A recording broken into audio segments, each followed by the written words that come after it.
Nintar was paying attention. Let me bethink myself of humankind, all forgotten as they are, and mindful of mine, Nintar's seizures. Let me bring them back. Let me lead the people back from their trails. May they come and build cult places, that I may cool myself in their shade. May they lay the bricks for the cult cities in pure spots, and may they found places in pure spots, and may they found places for divination in pure spots. She gave directions for purification, and cries for clemency. The things that cool the divine wrath, perfected the divine service and august offices, said to the surrounding regions, let me institute peace there. When Enlil, Enki, and Saga fashioned the dark-headed people, they had made the small animals that come up from out of the earth. Come from the earth in abundance, and let there be, as befits it, gazelles, wild donkeys, and four-footed beasts in the desert. And let me have him advise, let me have him oversee their labor, and let him teach the nation to follow along, unerringly like cattle. When the royal scepter was coming down from heaven, the august crown and the royal throne being already down from heaven, he the king regularly performed to perfection. The august divine services and offices laid the bricks of those cities in pure spots. They were named by name and allotted half-bushel baskets. The first healing of those cities, Eridu, she gave to the leader Nunamuid. The second, Batabra, she gave to the prince and the sacred one. The third Larak she gave to Pabal Sag. The fourth, Sipar, she gave to the gallant, Utu. The fifth, Shurapak, she gave to Ansin. These cities, which had been named by names and had been allotted half-bushel baskets, dredged the canals, which were blocked with purplish wind-borne clay, and they carried water. Their cleaning of the smaller canals established abundant growth. That day Nintar went over her creatures, and holy Inanna was full of grief over their people, but Enki took counsel with his own heart.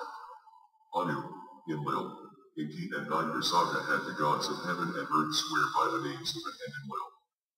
At that time Ziwasitra was king and priest of purification. He fashioned, being a seer, the god of giddiness, and stood in awe beside it, wording his wishes humbly as he stood there day after day. Something that was not a dream was appearing, a conversation of swearing of oaths by heaven and earth, a touching of throats, and the gods bringing their towards up to Kyre. And as Ziwasitra stood there beside it, a wall from where he could hear. He went on hearing. Step up to the wall to my left and listen. Let me speak a word to you at the wall, and may you grasp what I say. May you heed my advice. By our hand of blood will sweep over the cities of the half-bushel baskets, and the country. The decision that humankind is to be destroyed has been made. A verdict, a command of the assembly, cannot be revoked. An order of an Enlil is not known to be countermanded. Their kingship, their term, has been uprooted. They must bethink themselves of that. Now, what I have to say to you. All the evil minds, all stormy minds gather into one, and with them, then, the flood was sweeping over the cities of the half-bushel baskets. For 7 days and 7 nights. After the flood had swept over the country, after the evil wind had tossed the big boat about on the great waters, the sun came out spreading light over heaven and earth.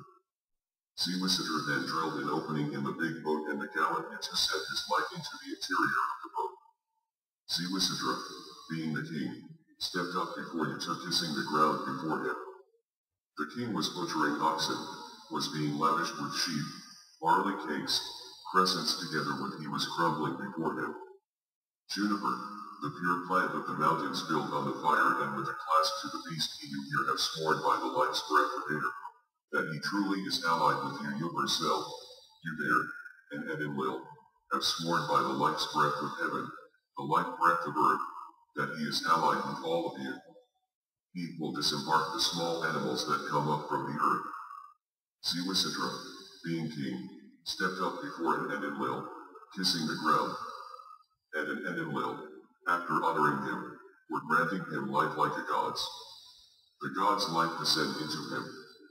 That day they made Ziwasitra, preserver, as king, of the small animals and the seat of humankind. He and his wife would live toward the east, over the the mountains in Mount Dilmun.